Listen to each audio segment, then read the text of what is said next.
the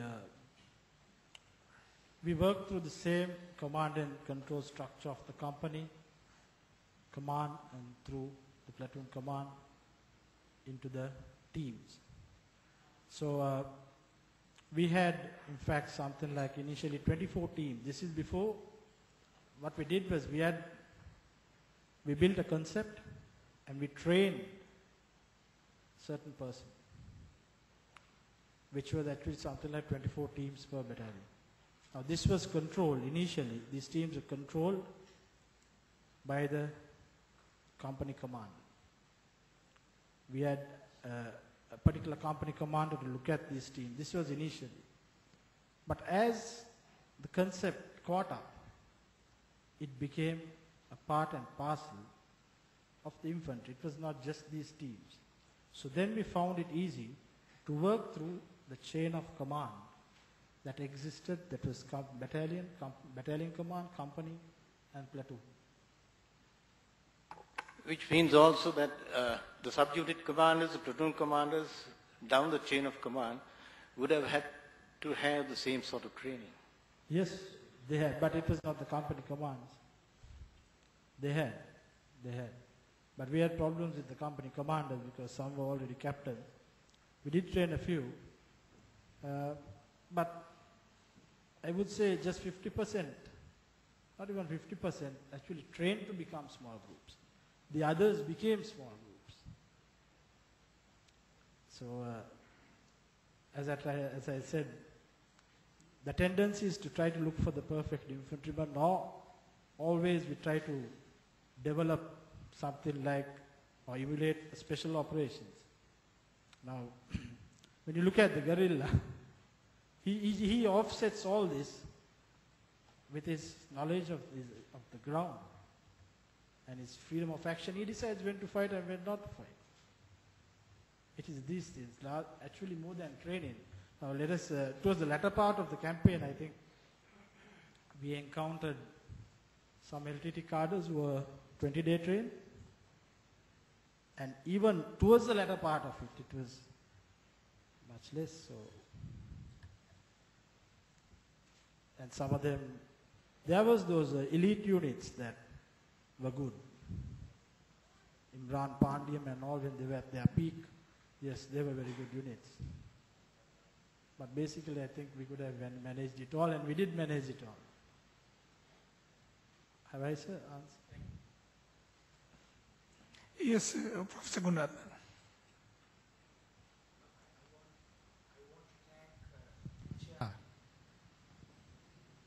For convening such an impressive panel. My question is directed towards Dr. Munasinghe, who is commanding the Medical Corps. Could you explain about the medical assistance that your doctors and your medical personnel provided to the IDPs in the no-fire zone, the 5th no-fire zone? Thank you. Yeah, those who were evacuated to the military side, that is the 5-8 division, 5-5 division, and 5-9 division. They were treated at our MDSs. They were directed to our MDSs. All medical, surgical cases were initially treated at our MDSs and then transferred to respective hospitals in Vaunia, Anuradhapura and Kandy.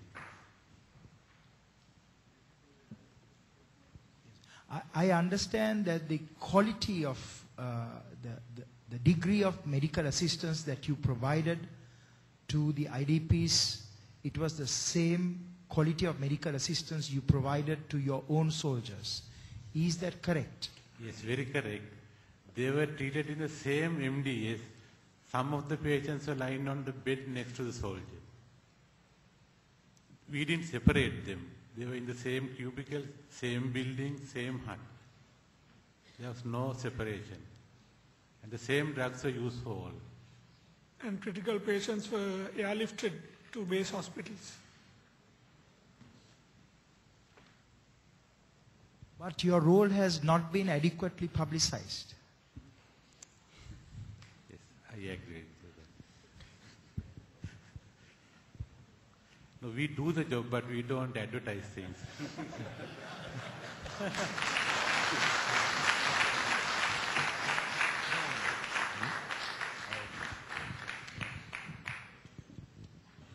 Any more questions?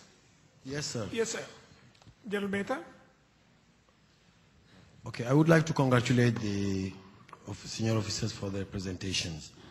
And my question is pertaining to the training system. I understood that the SIOT, system of organization, derived from previous experiences. And one thing that adds values to the SIOT is the belonging of the personnel recruited from the local areas, if I got the presentation right. And my question is, in that case, how did you recruit those people or those soldiers for the SIOT, especially in the time previous to the humanitarian operation when the LTT was occupying the eastern and the northern part of the country? Thank you very much. Right. Sir, I think you misunderstood it. These were not the youth from the areas that the LTT controlled. Well, we couldn't reach there. In fact, I remember we on many occasions we have attempted to recruit even Tamil youth. We wanted to have particular battalions like the Madras Regiment and all that you have, but no one joined. So they were always welcome to our army and to our armed forces. It's a pity that we couldn't do it very much earlier. But no, we did not recruit Tamil youth from the Tamil areas. Have I answered it? Yes, I'm referring to the Sinhalese youth in the villages. In fact, we have several experiences in some African countries where you have some rebellions, where the rebellion is, for instance,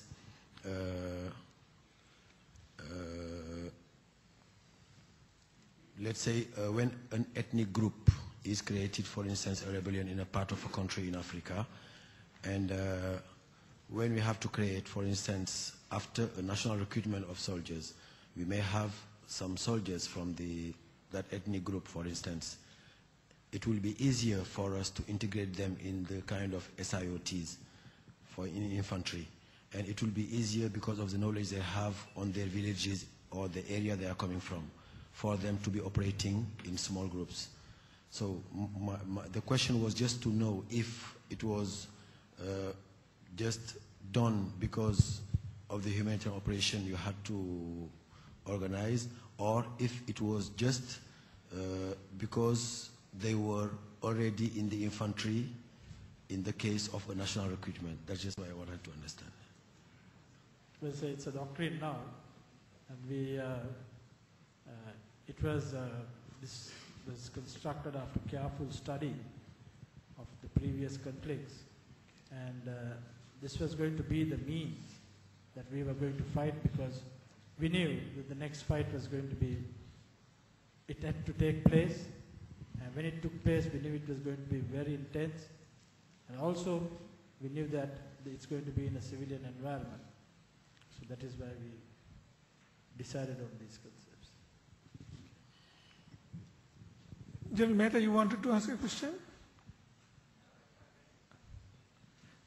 Anybody who's having a mic? Yes, sir. My question is on the structure of the training models used. Was it based on the explicit knowledge available in the sort of the standard procedures available, or whether the tacit knowledge of our battle experiences has been incorporated and it was